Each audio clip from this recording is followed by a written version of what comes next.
महाराष्ट्रातील आमदार माजले आहेत. हे मी नाही, तर खुद्द मुख्यमंत्री बोलतायत. बोललं जातं की हे सगळे आमदार माजले म्हणून.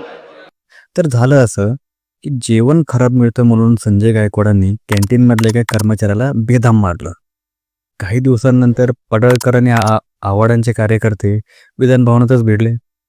त्याच्या काही दिवसांनंतर कृषी मंत्री विधान परिषदेमध्ये रमी काय खेळतात त्यांच्यावर कारवाई करा असं निवेदन आणलेल्या एका व्यक्तीला राष्ट्रवादीच्या कार्यकर्त्यांनी बेदम मारलं. आणि इतक्यात घडलेली घटना म्हणजे पुण्यात एका आमदाराच्या भावाने डान्स क्लासमध्ये गोळीबार केला. तर या चारही गोष्टींमध्ये एक गोष्ट कॉमन आहे, ती म्हणजे हे सगळे सत्ताधारी आहेत. पण या चारींवर कारवाई म्हणून राज्याच्या प्रमुखांनी एक गोष्ट केली, की म्हणजे तरी ते चुकीचंच आहे, ते योग्य नाही आहे. या पलीकडे राज्याच्या प्रमुखांना कारवाई दिसत नाही. ठीक आहे, तो त्यांचा अधिकार आहे. पण येत्या 5 वर्षात तुम्ही महाराष्ट्राला बिहार बनवता की आणखी काही बनवतो, ह्याचं उत्तर तुम्ही मला कमेंटमध्ये सांगा.